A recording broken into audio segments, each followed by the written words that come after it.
I'm kind of obsessed. Hey guys, it's me, Holly Madison. I am here to answer all your questions about Disney parks. So if you'd hit the like and subscribe button, I would really appreciate it. And let's get started. Okay, so the first question I got was, what is your favorite event at the Disney parks? And the event that I thought was the best one they ever did was their very first 24-hour day. They did that, when was it? Like 2012, I think. They had the parks open for 24 hours, and they did it a few times after that too, but it just wasn't as special as the first time they did it. It was a leap year, so they did it on February 29th, 2012, and it was just really special. There was just something like electric in the air. Everybody was really excited about it. I think when they threw it, they thought this is going to be like a really cool event, but they had no idea like how the locals would respond, because after we got into the park, I'm trying to think when we arrived. We arrived during the day, but we stayed till like 3 or 4 in the morning. It was super fun. But after we got into the park, it got so full that we were walking to our reservation at the Blue Bayou in New Orleans Square. And when you were walking through that area, it was like wall to wall people. You could not move. It was insane. The park was at capacity. And once we were sitting down, we heard from a friend who knew one of the cast members that they got put into something called a stage 3 divert. And I guess a stage 3 divert is just when they don't let anybody in. Because I could have this wrong, because obviously I'm not like a Disney cast member, but I think it's like a stage 1 divert is when you stop selling tickets, because the park is so full, you stop selling tickets for that day. No new tickets. Stage 2 divert is when somebody shows up with an annual pass. They won't let you in because the park is too full. Stage 3 divert is nobody. Wait, that doesn't make sense. Wouldn't the last people to be turned away be annual pass holders? I don't know. Maybe it's people who had tickets that day and they left the park and couldn't come back in. I don't know. Anyway, there's 3 levels of it. So it got sent to a stage 3 divert. And I can understand why, because it was so crowded. But the atmosphere was just so exciting. Everybody knew that they were there for something special. And I don't even think anything special was planned as far as like shows or even fireworks or anything like that. It was just that the park was open all night and people thought that was really cool. And we heard, you know, from friends that tried to go that they showed up and the whole Esplanade area between Disneyland and California Adventure was just absolutely packed with people. And that's a huge area. I've never seen it packed like that.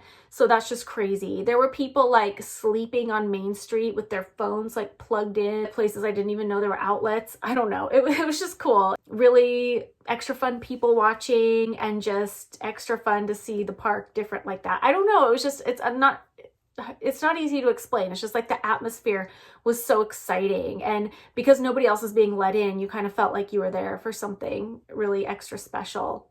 And everybody was talking about it on social media. So that was my favorite thing. I still have my souvenir hoodie from that day. It says Leap Year 2012, one more Disney day. I have like a pin from that somewhere too, a button.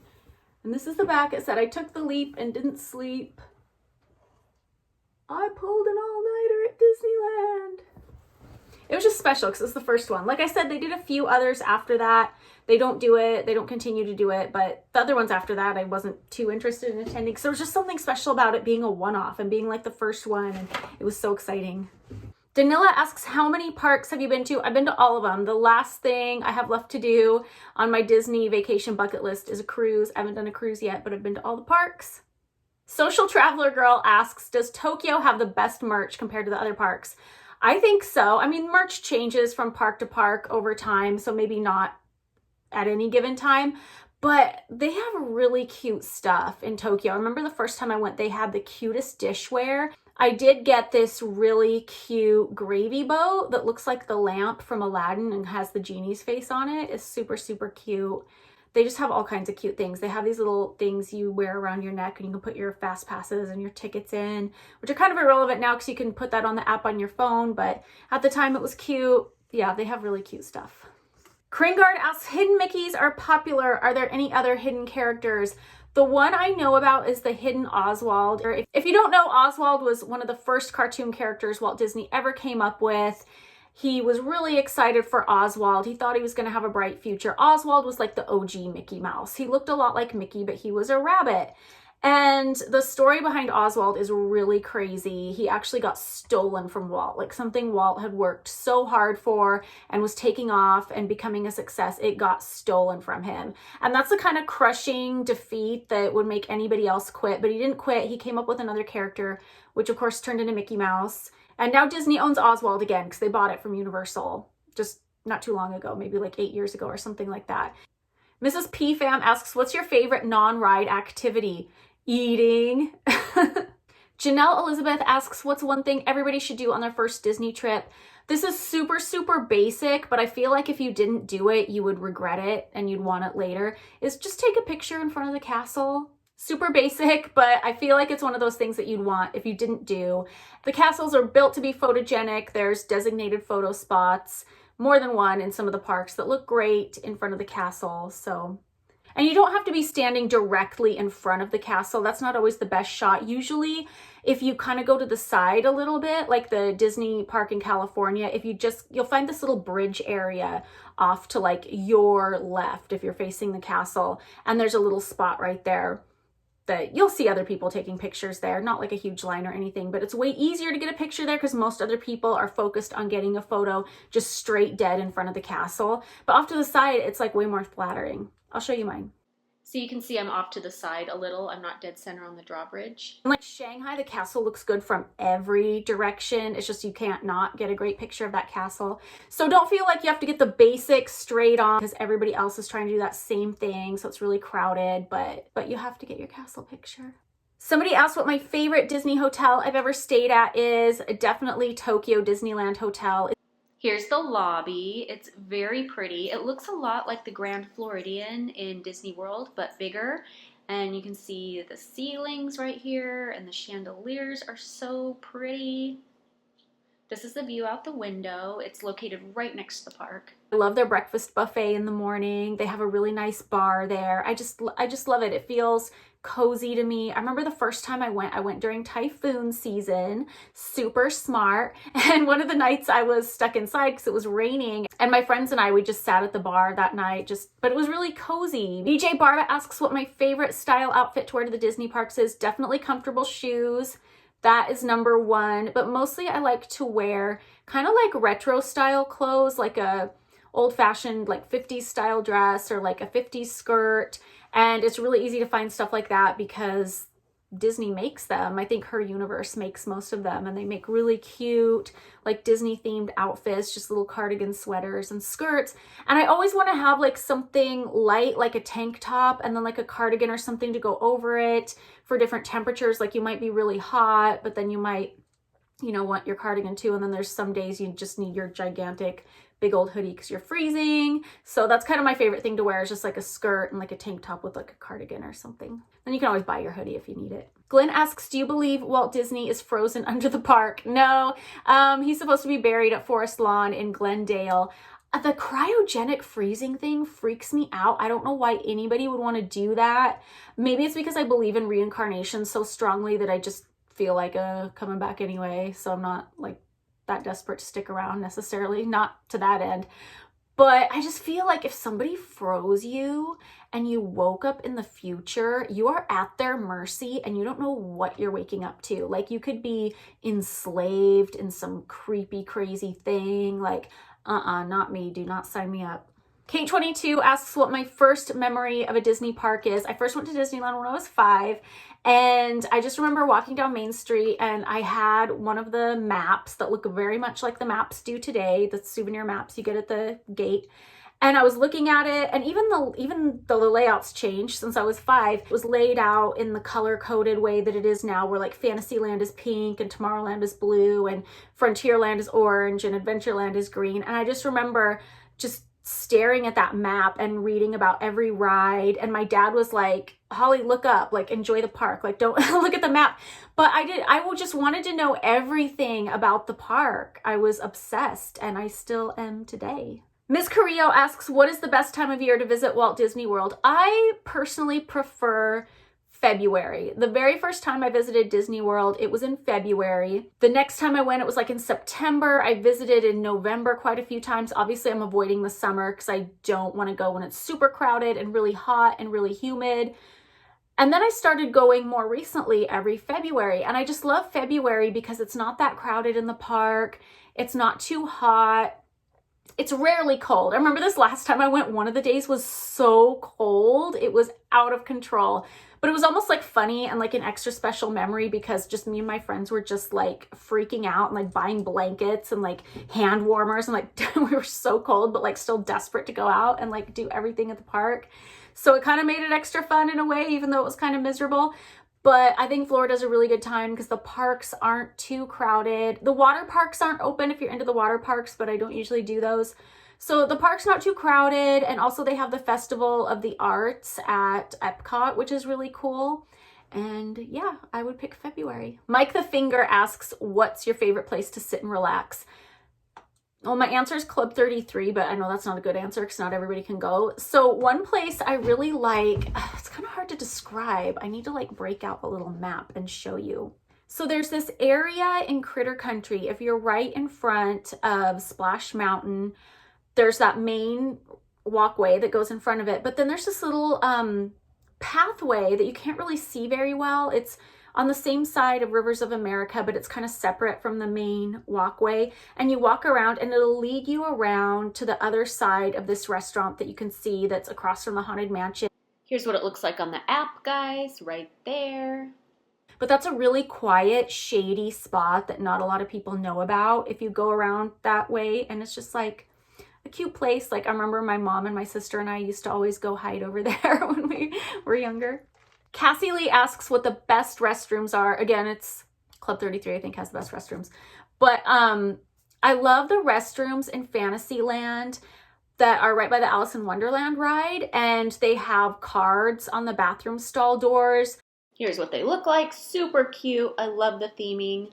If I was going to pick a least favorite restroom, and I haven't been to this place in a couple years, so they may have remodeled them by now, but Cinderella's Royal Table, the bathrooms are a little underwhelming. It's such an amazing restaurant. Somebody else asked me for this video what my favorite themed dining is, and it's so hard to pick, but that's definitely one of them, Cinderella's Royal Table. That's the restaurant inside the castle at Walt Disney World. It's so nice. The princesses come, meet all the kids. It's just like really beautiful. You look like you're inside a medieval castle. The food's good. But the bathrooms last time I went look like they haven't been redone since probably that restaurant opened. Leslie asks, what's a secret about the Disney parks that you didn't know but shocked you? I can't think of any time recently that I've learned anything that shocked me because I feel like I've just been so on top of like wanting to know everything about Disney parks for so long. But I did learn something cool recently, is that there's a secret brick on Main Street in Disneyland, and it's like a loose brick. So if you can find it and pick it up, it's in the sidewalk. If you can find it and pick it up, you can like put something underneath it for someone to find, like a pressed penny or something like that. So that's definitely on my to-do list next time I go to the park. I'm just shocked there was something I didn't know. Rachie asks, have you taken your boyfriend to the parks? I have not. He really wants to go, but the majority, or at least half the time we've been together, has been the great shutdown of 2020. So we haven't been able to go, hopefully soon. Somebody asks, which Club 33 is the best? I always think everything at the Disneyland California park is the best because it's like my hometown park. But, you know, I love that one. I think there's a real sense of community there. They have lounges that are really nice and the food's amazing and all the stuff is good. The one in Shanghai is really, really fancy. Here's some pretty pictures I took last time I was there. They have a great cocktail menu and you can sit outside. They have a perfect balcony for the fireworks show. Tokyo is really interesting. It almost has, it's in Main Street, USA, but it almost has like a little bit of a Haunted Mansion vibe just because it's really old-fashioned and really dark in the entryway. Here's some photos from last time I was there. There's the place setting, the kids menu, one of the options, and they also give you a personalized matchbook when you go, which is super cute. And the staff wears like formal outfits and like French maid, look, not French maid like sexy, but like, you know, the black with the white apron, frilly, that kind of outfit.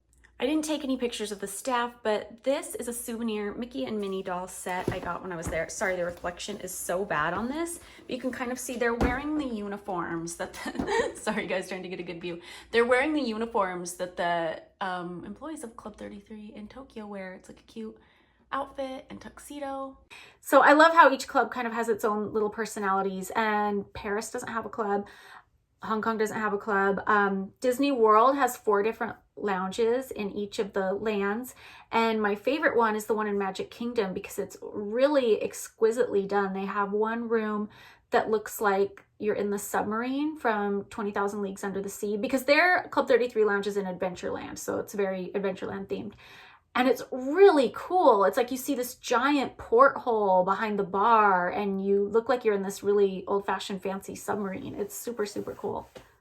But my favorite is California's. It's a fancy restaurant and an adjacent jazz club / lounge in New Orleans Square. And there's also a lounge for members in California Adventure. It's under the Carthay Circle restaurant, and it's called 1901 Lounge, and it's very much themed after Walt's early days in Hollywood. It's kind of supposed to look a little bit like it might be Walt's office or somewhere Walt might hang out. There's a lot of really cool memorabilia down there. It's really nice.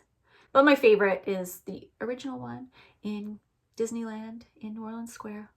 I don't know why I just busted out the makeup brush. Just my face was kind of itching. You know when your face randomly itches when you have makeup on, you don't want to ruin your makeup. So then I just thought it felt good, so I kept doing it.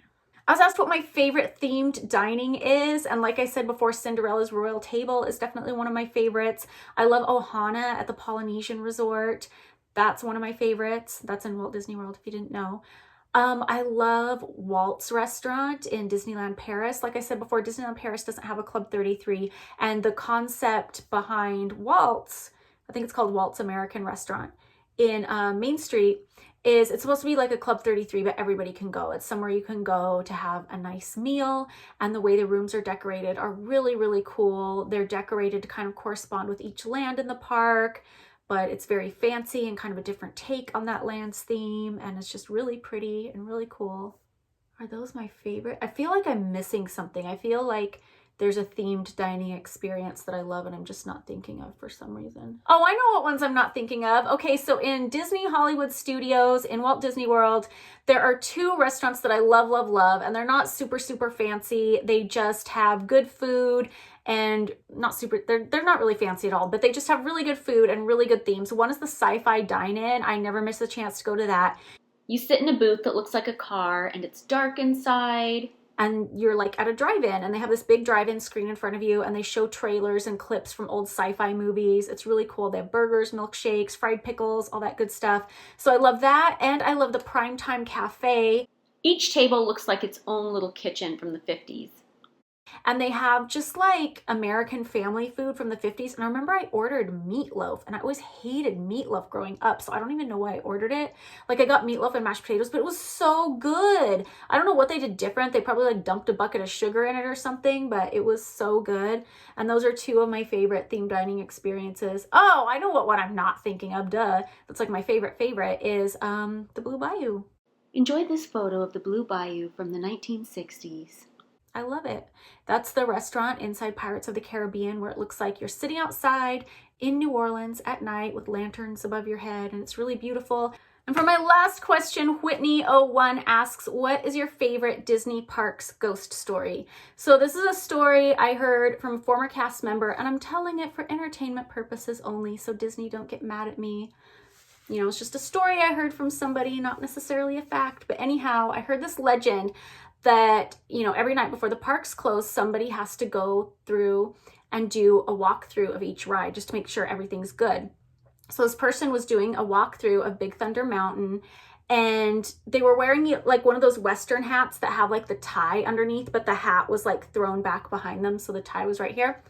And they're walking through, and they feel somebody behind them like pull on their hat, like they're being funny, like pulling a prank, and then they look behind and nobody's there, and they're like, ugh. So they finish going through the ride, and they go back to the person who was watching them, because there will also be somebody supposedly on a monitor watching the person do the walkthrough. Disney cast members, former cast members, chime in if I'm completely wrong. I'm just repeating this story that I heard a while back. Anyway, so they go back up and they say to the person who was watching them, they're like, oh, somebody's in there. Like, you can't close it yet. Somebody's in there. They just pulled my hat. And he's like, I was watching you the whole time. Nobody pulled your hat. So that's my favorite cute little ghost story. You guys let me know in the comments what kind of video you would like to see next, and I'll see you next time. Bye.